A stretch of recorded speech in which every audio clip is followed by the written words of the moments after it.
He's Jeff King. I'm Andy Erickson. This is not another shooting show. We go to Missoula, Montana, where a Laurel man pleaded guilty Friday to a federal gun charge after prosecutors said he accidentally shot himself in the leg while prohibited from possessing a firearm. I guess that's a good reason to not possess one. He should have said he was from Yanny. Yanny? You don't remember this from like 8 years ago, the Laurel Yanny? Laurel. Yanny. Laurel. Yeah. When that was a thing, I could hear both. My hearing apparently has gotten worse, and now all I hear is Laurel. I never heard Yanny.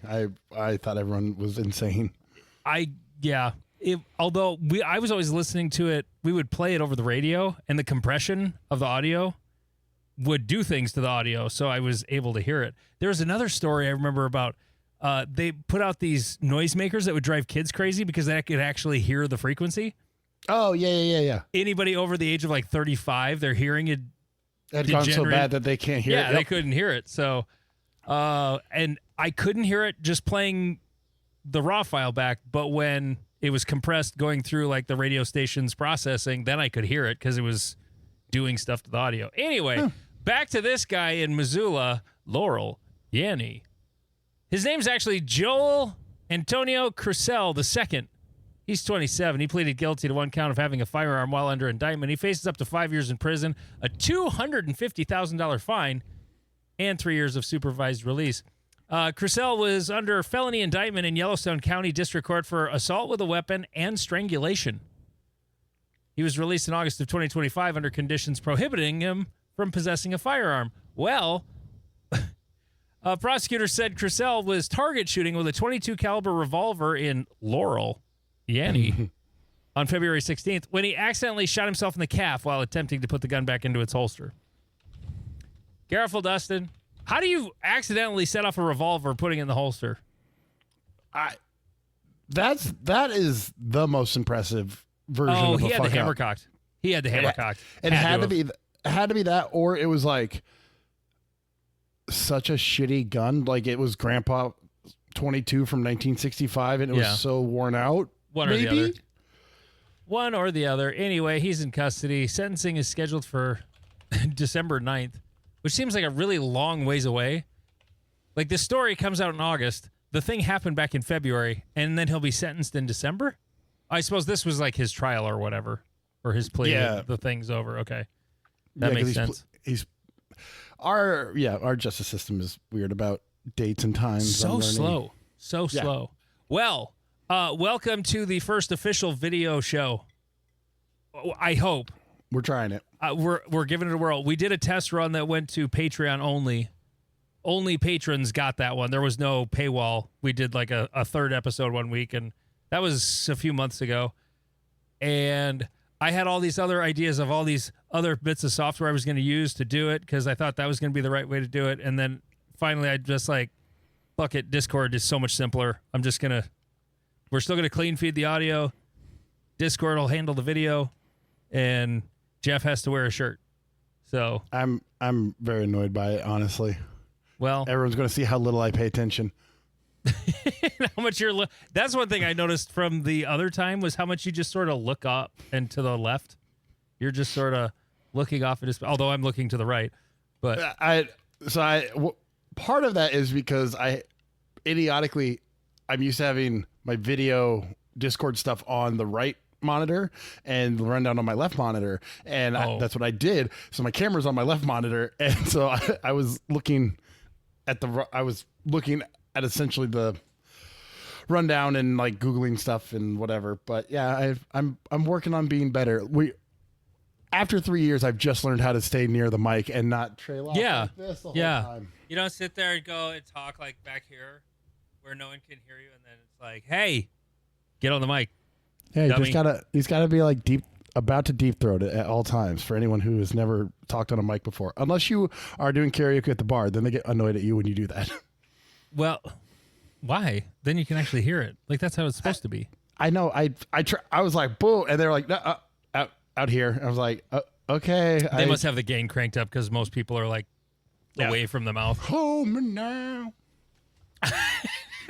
I'm 6 feet from the edge, and I'm thinking I took a breath in the middle there. That was.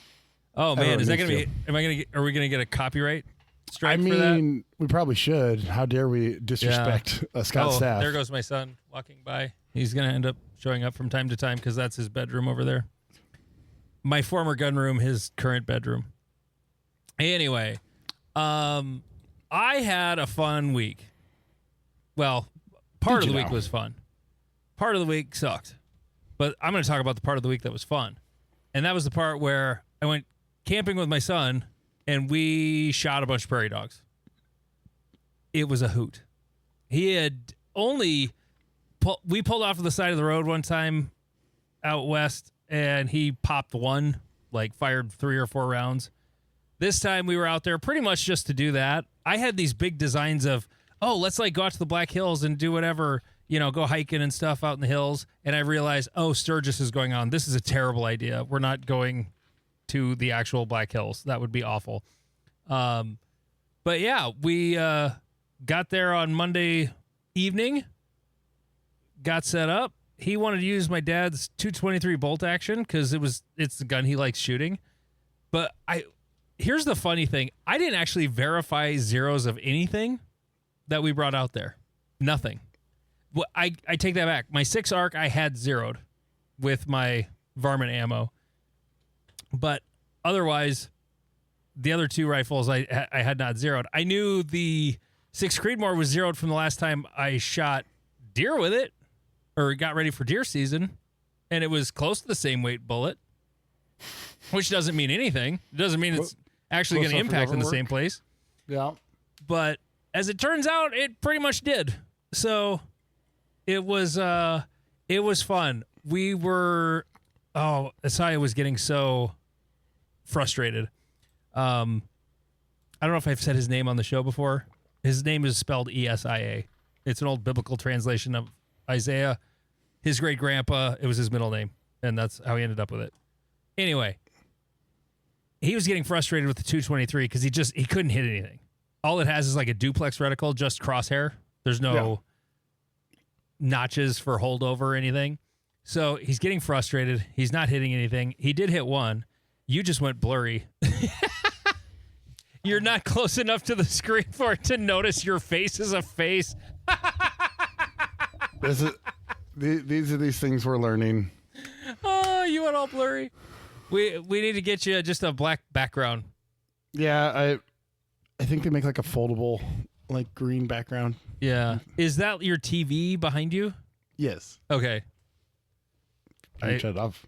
No, it's fine. It's not a problem. I just was curious because it's blurry. So it's either a window or a TV. I couldn't tell.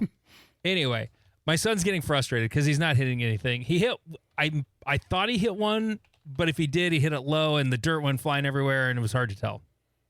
So then the next day I said, why don't you try the 6 ARC, the AR? And because that thing was, I had hit a few the night before, and he lines one up about 160 yards. He shoots it, and the thing fucking exploded. Like, if you could imagine a prairie dog literally, like, separating into pieces and, like, his innards opening up, it was... I realize who I'm talking to, and Jeff is not impressed, but it was awesome. I've shot, like, several birds with a BB gun. That is the full extent of my killing. And, but here's the funny part. So I'm like, yeah, good shot. And he kind of jumps like, ah.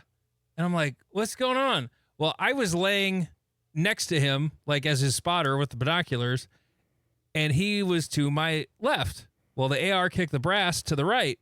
It bounced off my head or shoulder or something and then landed right on his forearm. Yeah. And stopped. Yeah. And so he's got this little, like, 3/4 of an inch little blister, very skinny blister on his forearm. Brass finds a way. It does. I had one, when was that? Oh, it was in my class on Saturday. I was standing next to a guy shooting, and one of his cases landed right between the tongue of my shoe and my sock. Oof. And it hurt. It didn't, like, burn me, but it was hot. It hurt through the sock. It was crazy. But No, we probably fired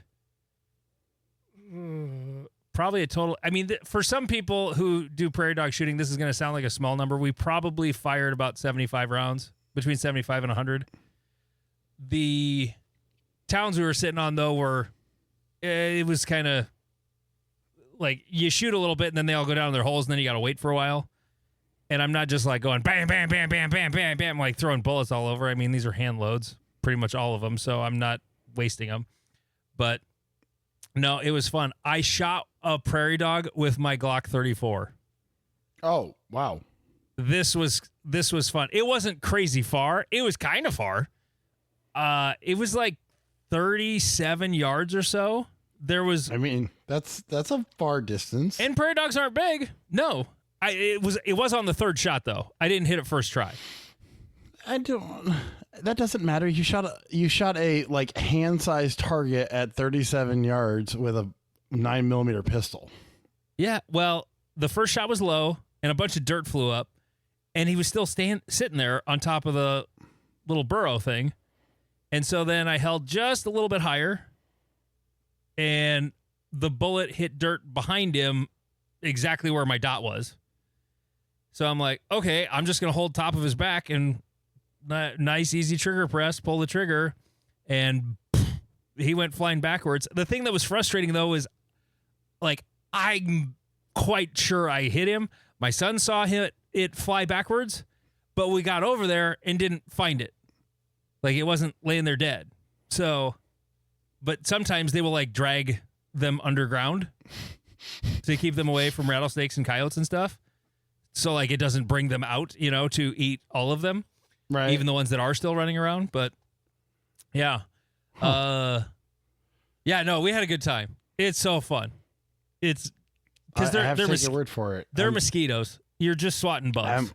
I'm currently on the shit list with Todd and Michelle because I can't find a prairie dog hunt to save my life. And then you go find one, and our buddy Bill went and found one, and it's just like, oh. I have a map. Like the ranger station, the Fort Pierre National Grassland Ranger Station has a map with all of the prairie dog towns on the national grassland land and road maps and the whole nine. You just drive up and you can just drive up. Yeah. I mean, you got to stay within 30 feet of the roads, and some of the roads are pretty shitty. Some of them are pretty good. There was one that actually had gravel on it. Like if you've ever driven on Forest Service roads, they're not usually gravel. This one was gravel for quite a ways where we were camping, but no, it's a good time. You can camp wherever you want. You just pitch the tent. We only camped one night. That kind of sucked. We only got to, and it rained on us. There was like this one little tiny thunderstorm. We went to sleep watching Back to the Future on the iPad.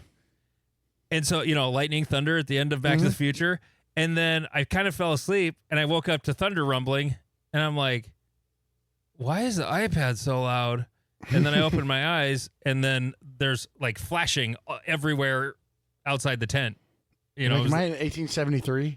Yeah, I went back in time, and so it was just a little thunderstorm. It wasn't a big deal. But then the next night there was like hail and 70-mile-an-hour winds, so we got a hotel room because there was supposed to be bad storms coming, and so we didn't actually do all that much camping. But it was still fun. We had a good time. If you have the opportunity to shoot prairie dogs somewhere, highly recommend, for sure. So there was another thing, back to sort of our more normal topics. There was Max had a thing on Instagram that he got everybody all fired up about. Yeah, Max Leograndis popped in to do a little drive-by drama stirring, talking about how major matches don't feel major. Wait, let's stir the pot a little bit. Let's stir it up. Yeah. And it brought. I mean, we've had the discussion many times. I'll be honest, I don't fully remember what Max was. I don't really remember that much either. It just felt like the normal, like, oh, all the matches, they just feel like big locals. I'm like, I've been saying that since 21 when we went to Production Nationals and they ran out of fucking food. But don't forget, they only had one porta potty per like zone. 6 space. Yeah. And There was the one that had I made a fake version of it for cover art of a podcast a while back, where the shit was out of the top of the fucking toilet seat in one of the out. I'm not exaggerating. It was the thing. Like people saw it. Yep. I'm not the only person who saw this. Because that was the one that Dundry almost got banned from the sport because other people were putting his stickers in there, and that somehow became his I thought that fault. was like the next year though. That might have been it. Yeah. The porter potty drama, it was legendary. And now they're giving him 2 nationals to run. Yep. Oh, how things have changed. But yeah, Max was doing his normal thing of, at one point, like I quote him on a regular basis when he's like, someone asked him, "Hey, how do you deal with like the pressures of sport?" He goes, "Oh, I just remember that no one cares about our sport, and Yeah. so I don't worry about it. I don't make it part of my life." And then makes a comment or a video where he was like, "Why doesn't our sport feel important? Why doesn't it feel special?" It's like, because it doesn't matter. I mean, none of us know who. I was going through Jay Mars's ELO rating system. Found out that I've dropped 30 places from where I was. Nick is currently beating me by like 7 places. I'm only a little butthurt. Steven's 67th. I don't know anyone in between him and like the top 20.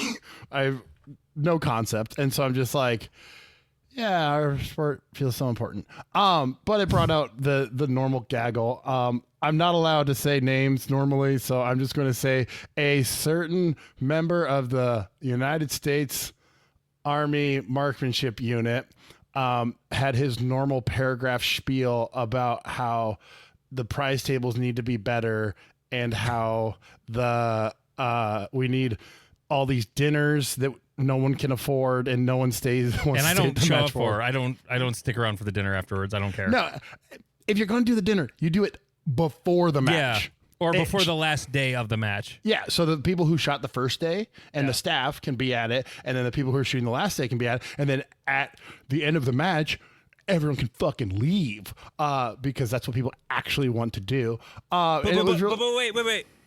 But what you don't understand is that when you go to IPSC matches, there's so much pageantry, and there's an opening ceremony, and they have the awards banquet, and then they have shoot-offs the next day, and I support the shit out of it. IPSC is for rich people, period. Yeah. It is. It's not for us.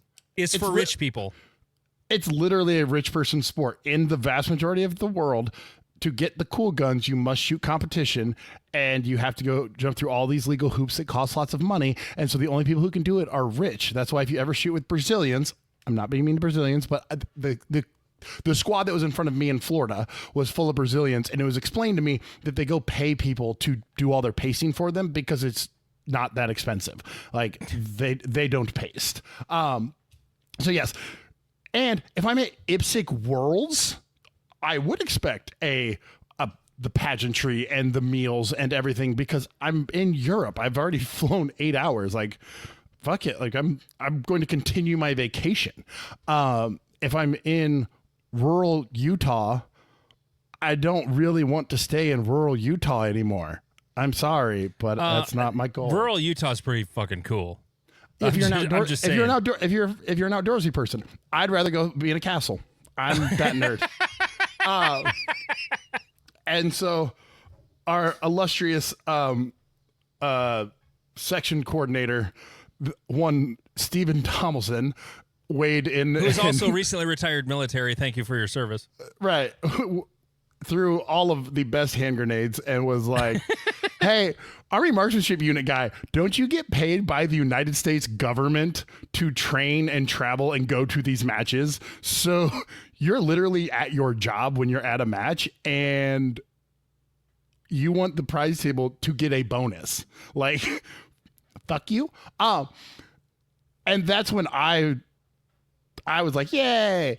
And then the fun started for me. Because some dude. You got so dramatic. I'm going to preface this with he did like message me and apologize at the end. But he, for some reason, was like, man, if you want to talk to him like that, I'll fucking smack you in the fucking face next time I see you. And I was like, ooh, this is my time. And so I was like, well, if we're volunteering for people who have not asked us to do anything for them, I'm taking Steven's position. What match are we meeting at?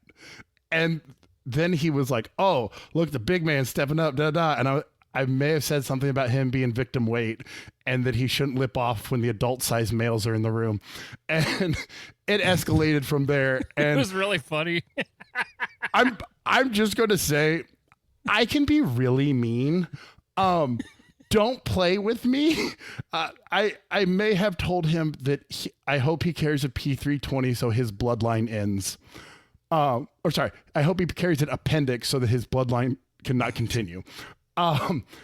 That's when he, props to him on this one, in the thread was like, ouch, that was mean. I see that I have been bullying and I took it too far. And my Which is response was, something yeah, props to him. Because no one ever does this. They dig in Right. their heels and they just right. keep going. My response was, cheers, bud. Yeah. And he did end up messaging me and was like, oh yeah, like I want to train, blah, blah. And I was like, hey dude, if you're ever in the area, you want to train, cool. Like it's whatever. You know, But- you'll meet him at a match and then you'll be like best friends. right. Why are you wrinkling your face? Oh, because a crazy person was messaging me. If we would, Is this someone I've seen at your fight? no, not that crazy person? No. Oh, okay. We don't play on that Okay. side of the pool. Good. Good. I think that's good for your life. We have put our toes into that side and went oop, nope. Too hot. Too hot. We've played in this wave pool before. I don't remember who or what. I can't remember if it was Jimmy Carr. Oh, it was Jimmy Carr. I love his videos that show up on Instagram when people are, he's doing the back and forth. This guy, some guy's like, my girlfriend's being possessive, and he just says, "Don't stick your dick in crazy." Yeah. Yep. It's fun for a minute. It's very fun for a minute, and then the stab wounds need to heal. Yeah, play Misty for me. Old Clint Eastwood movie. Then oh god, there was some creator that popped up in my feed, and she basically just like reads the top, like what started the comment thread, and then just read the comment thread. It was like, hey girls, what's the craziest thing you did to your ex? And I'm like, some of them were like, Jesus Christ, like this is even a crime. This is like evil. It was like one chick erased the guy's entire gaming profile. Like every game he bought, every progress through the game, deleted the whole thing. I'm like, that's bad. damn. And like that was like the ones before that were like, oh, he broke up with me and I knew that his dad was getting a divorce from his mom, so I hooked up with his dad. I'm like, damn, fuck. But it's just like, yeah, avoid crazy. Mm-hmm. Back to the whole matches should feel like bigger deals. You said the only match you ever went to that felt like a big deal was Dragon's Cup. What about that made it feel like a big deal? So they did do the post-match banquet, and that was very helpful. Everything felt very professional. Everything felt yada, yada, yada. It was a lot of Texans that were there, and the match was in Texas. But even at the banquet, there was probably like 50, 60 people left, plus support staff, So wives, it wasn't children. because there was like a 300-person match, wasn't it? Right. It was a 300-person match. There was probably 100 to 120, but like, they're the two brothers that shoot out of Kansas. Why am I forgetting the freaking names? They're like really freaking good. They're both high-level GMs. Anyways, like their dad and mom were there, and so it was like all that. And then I remember I was drinking in the bar at the hotel with people from like, it was basically, we moved what we do at Cornhusker and a little bit at like Great Plains, where we go to the bar before the match. Mm-hmm. We just moved it to after the match. So for some people it helped because they're like, oh, I got to be on my game tomorrow and blah, blah, blah, blah, blah, blah, blah. I was really thrown off because this was the event where Tom Castro was doing like reviewing tape with like 8 of his followers, like in the corner at the bar During the banquet? Yeah. Or at the bar at the hotel, like after the banquet got over. And I was like, guys, the match is over. Like we can do this tomorrow. Like fuck off. But so like that felt a little more pomp and circumstance because it was like a catered, hey, go to the match hotel, was like an event center hotel. And so they rented the thing and had it was catered and food, and they did the awards and the It was kind of in the middle of nowhere though, wasn't it? Yeah, like it's in Odessa, Texas. Yeah, Odessa, Texas. But again, there wasn't a lot of people left, and I was like, I stayed, but like, Lane DQ'd from that one, but he'd already flown. He already planned to fly home. So it's like, I get what they're saying. Should nationals feel like an event? Yes. Should area matches feel like an event? I can see the conversation. But Should what makes it feel like an event? Well, Like all the bitching. That's a great question because I don't actually know. I don't either. I can't put it. So like, I joke about it I talked about it with Todd and Michelle when Todd was leading it, and we talked about like the pomp and circumstance. So what we figured out, the pomp and circumstance for a sectional, clean up the bays, make sure that everything looks nice. The banners are crisp. Fix walls that are kind of fucked up. Repaint things, make everything look clean and you're like, okay, cool. That's for a sectional level. That's cool. There was a conversation around us doing again that pre-day gathering.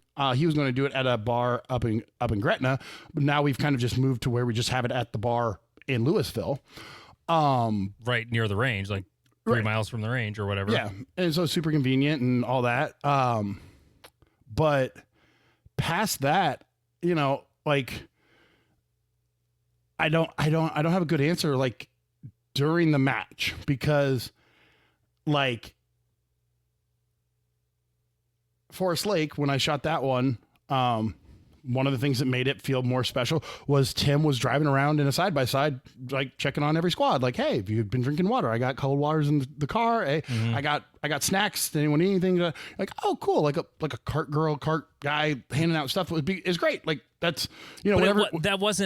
That doesn't feel like pomp and circumstance. That's just like, next level service at a match. It's, Right, and it doesn't make it feel like a bigger deal. It's Yes. just like, wow, that was a great idea. That's cool to spend some match fee on that. Right. And so that's where you start talking about the levels of like, the honest truth is I don't actually know what the pomp and circumstance most of these guys want. I think what they want is for everyone to get on their knees and bow and prostrate in front of them and tell them how great they are and hopefully fill the hole in their heart left by someone not hugging them enough. Yeah. I don't actually know because again, IPSC Nationals, IPSC World stuff makes sense to me because hey, the world's gathering. You got the team flags and people had to earn slots. People had to qualify. Like it feels like a big deal. Everyone's there. Everyone traveled a bunch. You can make it an event. But I would almost say that, and there was drama about this in the fucking thread. I would say that Area 3 at Rapid felt more pomp and circumstancy than like Area 3 at Grand Island, at least from the years I shot it. It was mediocre. Yeah, I know. It was the most mediocre. It was the most mediocre match ever. That has ever mediocred. Mm-hmm. I don't know. I had a great time. That was a match that everything looked clean. Everything looked nice. Like, here's another one that levels it up. And again, it's something we do at our section. Well, we were doing it in our section. We're not doing it anymore. Is getting your picture taken. Like mid match, like mid stage picture. That's awesome. That's a super cool feature. It is. But again, that's a like, hey, click button to pay $40 more per person to have person there. It's unless someone's willing to do it for nothing. It's like Michelle did it for how many years, and she was kind of like, I'm done. I'm not doing this anymore. Right. She did it for like 3 or 4 years, and she explained that she sat on the range for 8 hours a day and immediately would have to go home. Spend all the time editing. Yeah, well, take off all the pictures from the cameras just so that she would have enough space to come back and take another 5,000 photos, and she would be going through and deleting the ones and of down people's barrels when they DQ'd. Or should have DQ'd. Yep. Or And the cottage cheese in their legs. because she's nice, yeah, she edited them and she did it all for free. And she's like, yeah, it kind of sucks. And so when she was like, hey, I'm not doing this anymore, Steven went out and he'd asked Michelle, like, okay, so like, what would it cost to replace you? She laughed at him and was like, $1,000 a day, if not more, because that's a reasonable amount of money. Yeah, no, and like if that's what she wanted to do it at Great Plains, I'm like, if we sell out 15 slot squads, yeah, I could wiggle that in. It would take a little bit away from some price table, but everybody uses their pictures. Everybody loves the pictures. Right. But it like was nobody dislikes the pictures that I have ever heard of. Correct. Everyone loves them. Yeah. Until you're like, hey, a 2-day match, this is going to be between $2,000 and $3,000 for this one thing. Mm-hmm. It's like, okay, that we put a number on it. And again, this is the other side of this conversation is all of this pomp and circumstance costs money. Paying a cart girl, like Tim was doing it as the match director while he was shooting the match, driving around and like handing shit out or whatever. Like if, you wanted to bring one of your friends down and be like, hey, you're going to be the cart person, just drive around, blah, blah, blah. Well, they're taking their Saturday, their Sunday off. Like they need a couple $100 to do it. And then you have to supply the stuff. You got to make sure you have a cart rented for them and have a cooler full of shit and da-da-da. It's like all of this adds more money and our matches aren't getting cheaper and the world isn't getting cheaper right now, unfortunately, regardless of what people thought was going to happen. But now the pomp and circumstance, whatever they want, again, what I think they want is they want people to prostrate in front of them and they want $1,000 or they want a $10,000 check for doing it without remembering the pyramid. the pyramid of practical shooting, the base of it is C-class shooters. The middle tier is, or sorry, the base foundation is B and C class. Is B and C class they're match paying directors. and they're paying for the sport. They're the ones making it happen.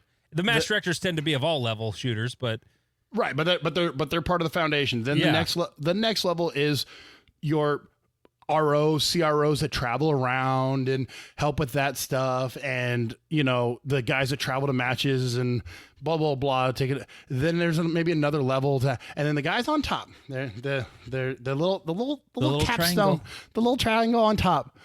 You could rip that thing off and throw it away, and it wouldn't fucking change anything about the pyramid.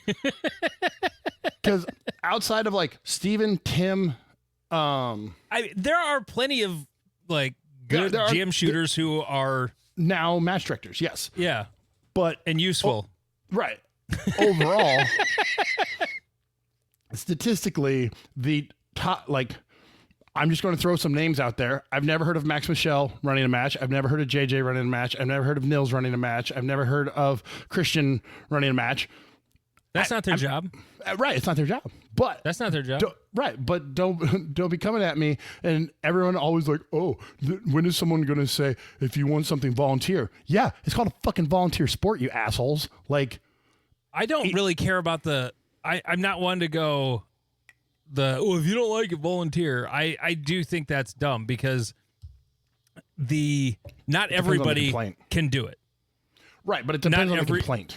It does. It also depends on the context of the complaint. If it's someone pissing and moaning about, why do I have to help set up for a club match? Okay, Dick. Right. Then don't come back. Like, right. Why do I have to tear down? Why do I have to reset? Yeah. Yeah. Fuck you. That if you're sort like, of stuff. If you're like, hey, that target's at like 179. Could we like shift it? That's not a dude. Oh, well, if you don't like the stage, fucking volunteer. No. That's a reasonable conversation. Like, or, hey, I think if we did this, it could be a little bit better. But I remember the last time we talked about this, because this isn't the first time, you mentioned that two guys showed up to one of your meetings and was like, hey, we think that like a multi-gun match would be like awesome. And you're like, yeah, cool, bro. Like, what weekend you guys want? Like, we'd love it. And they're like, oh, no, we wanted you to put it on and we just wanted to come. We just thought it'd be a good idea. Yeah. And you're like, so I need to take my weekend to make sure you have fun. Okay, Approved. Like, Right. board approved. When do you want to do it? And the look, I remember the look I got was like, the deer in they the were so headlight. confused. They did not understand that I was not going to run this. I am all in favor of it happening. I support you. I'll help in any way I feel like outside of actually running it. Yep. I may or may not attend the match. I don't know. But I'm not running it. I'm not in charge of it. I'm not gonna do that. Right. Because We're I'm not a already for- running my own stuff out there. So Right. We're not a for-profit sport. Like, and as someone who does run a business, the amount of people who tell you great ideas that you should totally do with your money and with your time are infinite. If that was a case, I have $1 million worth of ideas that I could spend on. Not that it would make me $1 million, but I have $1 million. I need a 400,000 square foot warehouse full of equipment and blah, blah, blah. And I'm like, so who's paying for this? Well, you, of course. Fuck off. as far as the topic, like sure, we could make him feel bigger. You know, mediocre old Area 3 last year. I don't know what else we could have done to make it like honestly, I think it comes down to decorations. Like some of the shit people are talking about, and I'm fine with dressing stages up, but I'm not going to do that at the cost of other things at the match. And to be perfectly honest, I don't give a shit. I don't care about whatever they're talking about when people bitch about this. I don't care. Are the stages good? Is the match well run? That's all I care about. I don't care if there's a prize table. I don't care if there's sponsors. I don't care about any of that shit. I care if the stages are good and it's run well. And if those two things happen, great. I'm there. Because for me, this is like my best friend growing up lives out in Denver. And for years, he played like hardcore slow pitch softball, like super competitive stuff. Like the stuff where the tournaments like end up on ESPN. It wasn't professional, but like they were hardcore. Yeah, ESPN 8 the Ocho. Yep. And yeah, it was sort of an Ocho sort of thing. And he did that for years, but they weren't sticking around after the game, after the tournament was over for the closing ceremony. You know, it was like, we out. Like, we're working stiffs. Like, we're going home. And a lot of the people who shoot USPSA are working stiffs who got work on Monday morning, and I'm not sticking around for a fucking banquet I don't have to. Or like Nationals last year, I didn't go to the award ceremony at Nationals, not because I wasn't getting anything, but because like I mean, I could have walked the prize table for however they did it, I don't know. But I was flying out of Vegas the next morning at like 5:30. I needed to be at the airport by I needed to be at the airport by 5:30. I wasn't driving from St. George to Vegas in the morning to do that. I was going to be there in the morning, get up, and go to the airport. So I left as soon as we were done. You know, I hung out for a little bit afterwards and talked to some people, but like I pretty much left. And that's kind of how, like, it's pretty nice when you're shooting a section match or even an area match. I've only ever shot Area 3, so I don't know, but Area 3 traditionally down in Grand Island in the Sherwin years, the prize table and awards was after everything. And about maybe 20%, 25% of the match stuck around for it. Maybe a little more because the prize table was pretty good. But yeah, but it wasn't that's that all it was good, about. though. Like, oh, I have a bag. I'm not sure what it's for. You know, Yeah. I got one of those one time. Yeah, But- and I've much preferred all the systems around the prize table. Fuck it, I I like- don't care about prize table. I do not. I like the way you do it, where you what is his name, Dan? Yeah. Yeah, he sitting in You're the done with side- stage 5. Go see Dan. Yeah, he bit up. Yep, here you go. Done. And you're like, oh, cool. Okay, continuing with my day. Like, I don't even like stopping for lunch. Like, that's how much I'm there to do the match. And the honest truth for like Area 3, for all however meh it was their building year.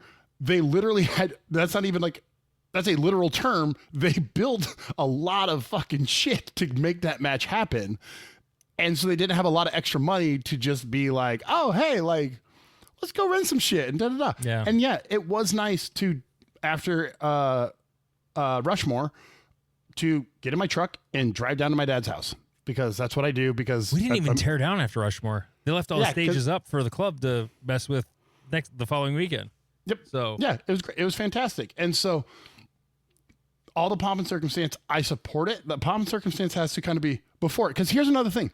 When the Super Bowl gets played, no one talks about what happens after the Super Bowl. not true, but it's all in the media. It's all just well, ESPN like and talk radio or whatever. Right, the players don't go out and be like, okay, now we're going to have our like dinner and doop doop doop. They're like, well, they go go out. party. There's a party, but yeah, but it's not put on by the NFL. But the losers don't go. Right, exactly. So I haven't answered to this question, and then we'll be done with this. Okay, I'm ready to be done with it. I was done with it like 10 minutes ago. The answer to the question is the true pomp and circumstance is host USPSA Nationals at SHOT Show.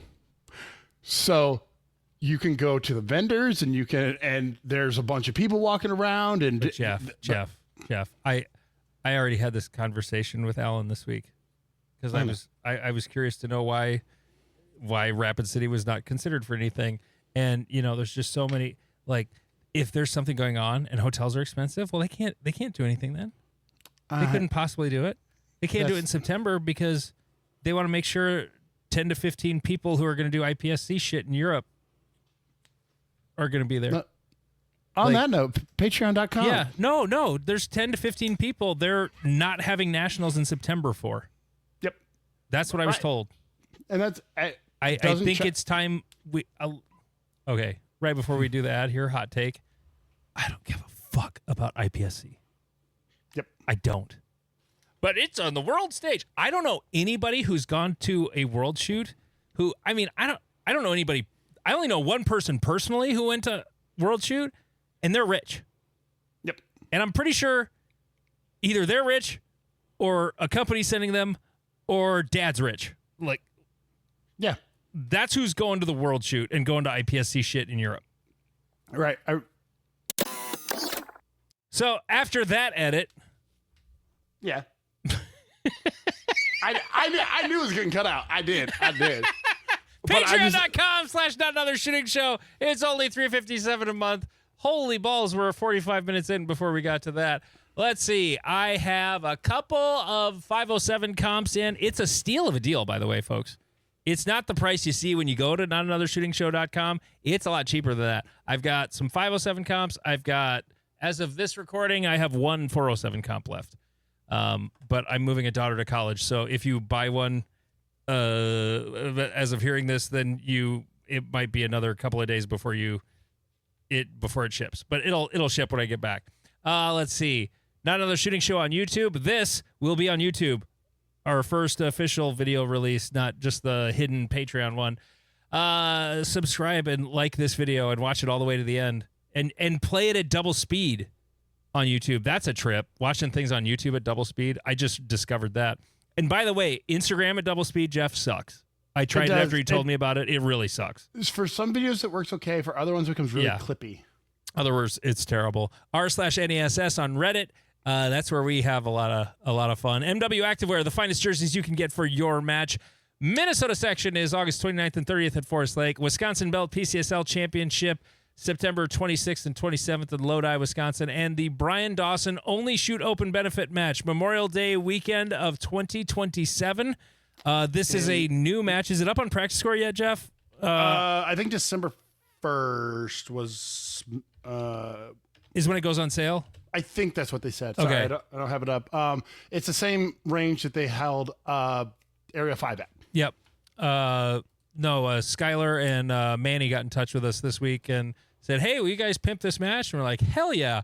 And I got to send a stage. And Skylar's like, well, I'm not going to promise I'm going to use it. I'm like, challenge accepted.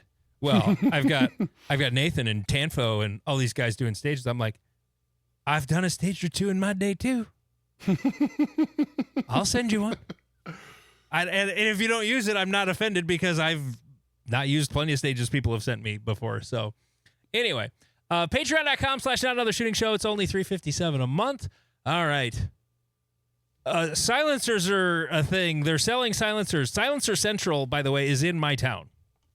It used to be called Dakota Silencer, and they rebranded a number of years ago because they were really branching out nationally, and so they rebranded as Silencer Central. And if you currently are a South Dakota resident, they will sell you one with nothing more than a 4473. And have fun with that. There's some guys in federal prison in Kansas who played that game. Well, old Brandon Maddox, he's got some lawyers, so I'm sure he has some motherfucking lawyers. And I know he's the owner of Silencer Central. He's also spent a lot of time like with the ATF lobbying and working with them on things like, and like I don't know the guy, but I just know he's been very, very, very active out there, and someone would also, if they were listening right now or were able to chime in, would go, yeah, or they're against repealing it from the NFA, which I don't know if you remember. There was a thing where there was some lobbyist turned in paperwork, and it was to try and people read it as they wanted to keep the system going because they had set up this infrastructure for it, to do all the forms and all that. Whatever. Everyone has conspiracy theories about everything, and at the end of the day, this is a 1930s law and it's super easy to offend gun people. It is so easy. I love doing it with all of my heart because I can agree with you 100%, and the way I phrase it you will argue with me till you turn red. And yesterday in my permit class, I brought you up, as I usually do, as you yourself being a means of deadly force, and then I also mentioned that, but he's a really good pistol shooter, and then I don't remember why I thought to say it, but then I said he's also the most liberal gun owner I know. And you could just see the gears turning in some of the dudes' heads, like, yep, what? Like it wasn't computing with them at all. It is absolutely hilarious. Whenever someone tries to like put me in a box and then they're like, well, what about this? I'm like, are you prepared? Because you're going to be really fucking confused. And literally one of the guys from my gym, he goes, you don't actually line up with anyone. You just have an opinion on each topic. Yes. Without any relation to anything else. I go, yes, I do. Yes. And this is why I'm a registered independent. Like I can be real right or real left depending on the topic. Yeah, theoretically, most people can, but I'm interested in how this will shake out because I don't fully understand the legalese. I don't think anyone's going to prison over this time. I think this is most likely. They tried to prosecute a dude for throwing a fucking Subway sandwich at a cop, and it was like that was deadly force, and they're like, it was a sandwich. That should have been like, hey, go clean up the park for a day or something. So I don't know. All I know, the craziness of it is, so the way that it has been explained to me, not by any experts in any way, but the way I've come to understand it, this isn't even like a circuit court. It's like the state level court or something. No, like it's the level. My understanding is whatever level below the Supreme Court. Okay, I thought it was 2 levels below the Supreme Court, so I'm not 100% sure. But the funny part is, technically, the way that it is currently worded is it removes the problem for Gun Owner of America members only. It wasn't just them, because there was another lawsuit though that the certain states were also a party to the lawsuit, and South Dakota was a party to one of these lawsuits. So I guess that's part of why it is. I don't really understand this. Right. Like, we are we're two knuckleheads. We don't know. Right. We're two morons talking about advanced legal know this. theory. My buddy that works at Shields, I said, "Hey, are you selling the suppressors with a 4473 today?" And he said, "No, No. we are not." Anyone who has like a big company is not going to be the first one to dip their toes into this. Silencer Central is a pretty big company. I don't know if it's Shields big, but it's Like I said, pretty big. Silencer Central is going to be like, well, I am not the bad guy here. I was doing this. The customer is the idiot here. Because again, I think both. If something were to happen, I think both would be in a heap of trouble. I don't feel like that's what's going to happen here, though. Well, I don't know that anyone knows what anything is going to happen because nothing at this point matters anymore for anything. The president that was going to take us to no wars, where we've overthrown one country and we're going to declare the Strait of Hormuz part of America now, and fuck it, we ball, and nothing matters anymore. And so I am not going to be the first one who dips his toes into the shark-infested waters. I'm going to let everyone else be the lemming that jumps off the rock first and be like, oh, okay, that one didn't die. Let's see about the next one. Because I technically agree that the short barrel shotgun, the short barrel rifle, and the suppressor laws are dumb. The legalese around it isn't clear right now. If it were for me, I'm going to wait 3 to 6 months for the ATF to come out with their. They can still appeal for 60 days total. Yes. And that's what my buddy at Shields said was, we're not going to do shit until that's over. So, Right. Because they could still appeal at any point. But like the stay that was on the judge's order was 7 days. So the ones that felt confident in doing it, they were doing it at that point. There's a small gun shop in my town though, Blue Collar Tactical. They're a silencer shop affiliate. So they are doing the same thing. Yep. So this is one where a lot of people are jumping on the bandwagon, and I'm not gonna. No, I'm not going to. I can wait a couple months. Right, exactly. I can wait a couple months, and because at this point, a lot of the NFA laws don't make sense anymore. I mean, that binary triggers basically exist for all guns now, and I had an advertisement from Facebook that was about a rate reducer for binary triggers, so you could turn them into 2-round bursts, 3-round bursts, and 6-round bursts. Instagram Reels, yeah. And it was an ad? I think so. Or at least it was a video that like it's hard to tell it's an ad anymore. Like you have to look in the corner to see if it's an ad or not. Yeah. But this dude was straight up like, hey, here's our rate reducers for binary triggers. And I'm like, or FRTs, you mean? Yes, FRT, sorry, for FRTs. And I'm like, how can you need a rate reducer for a semi-automatic? That doesn't make any sense, but okay. And so the whole conversation around the NFA definitely needs, and if they got rid of the NFA tomorrow, homies will find an MP5 in 28 seconds. Like I have no doubt in my mind that I will have a full auto MP5. You would still be paying for it because the NFA hates you. Well, no, because the NFA, just because the average person cannot buy a new full auto. No. Well, so that's the Hughes Amendment. So the Hughes Amendment shut down the registry. What was the act in 1986? That's the one that shut down the. That's the Hughes Amendment. Oh, okay. Yeah. So the Hughes Amendment shut down the registry for the NFA. So if you remove the NFA, you automatically undo that. Oh, so okay. Now you. So the cost of full autos would drop. Yeah. So if an MP5 costs $1,500, it should cost like $1,800 with a full auto trigger pack. Okay. And if I'm HK or if I'm any of those companies, I am shipping the fuck out of, because it's kind of like But you know what's gonna happen? You know what would happen really quickly, and this has been the thing with FRTs is they're gonna get banned from ranges because people are gonna do dumb things. They will FRTs are.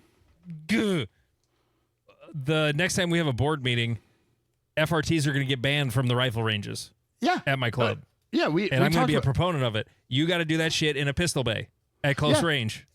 It's one of those things, and I remember Ian and Carl from Forgotten Weapons and Range TV made this argument. Full auto sounds fun to anyone who has not done it. Mm-hmm. And then once you've done it, you go, oh, this is stupid and no one should have this. And we're going to find out really quick. Like, I guarantee you that federal law, like, okay, if they got rid of the NFA tomorrow, your normal blue states are going to try to implement their own laws and there'll be a whole court battle about blah, blah, blah, blah.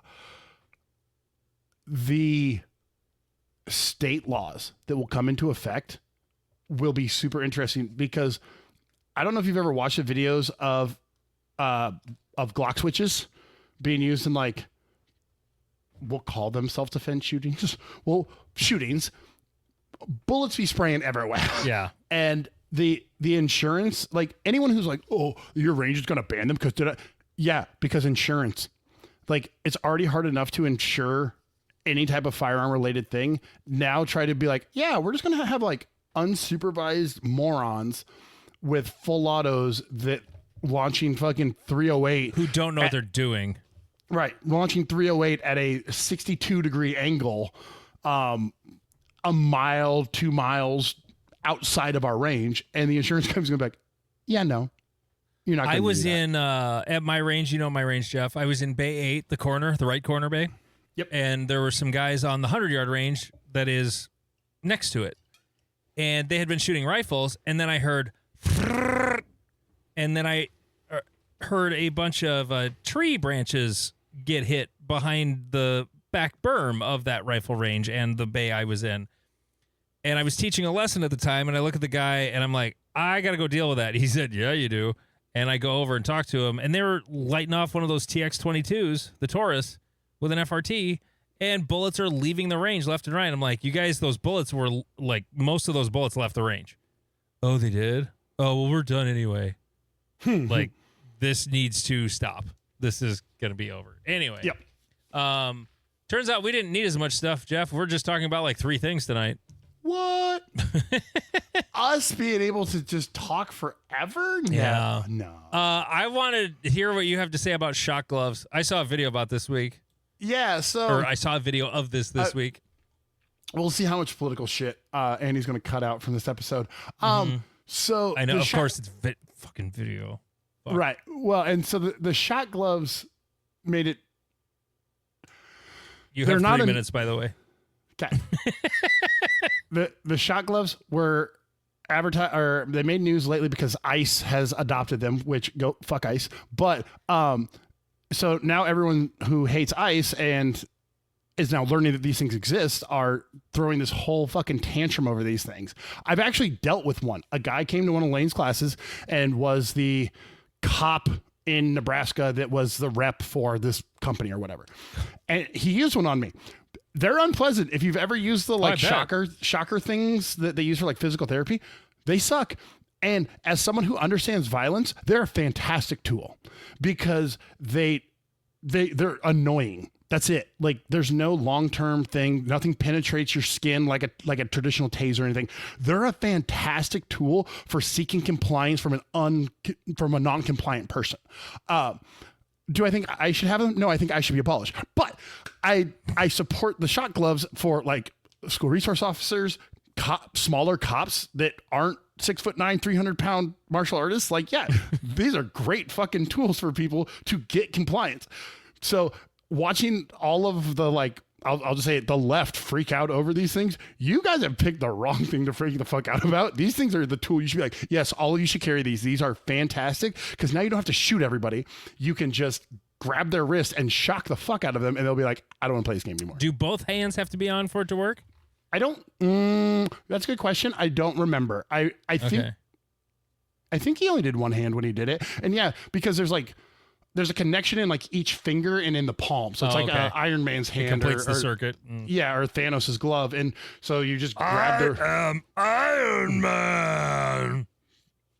That's our copyright claim. And so... that hurt my throat. He grabbed me and Lane and a couple other like combatives people. And we were like, oh, fuck. And it, like... It was unpleasant and made us be like, no, I don't want to. No, I'm done with that. And so I think they're a fantastic tool. I think the left has freaked out about the wrong part of this equation, they are a great tool. Speaking of left freaking out and right freaking, like, okay, so the flat cameras, like, I love is this. the most unifying political topic that there is because pretty much everybody hates them. But did you see there was a fight in Fargo, North Dakota at a demonstration from two different factions of flock hating people? Yes. Oh, yes. They got into a fight.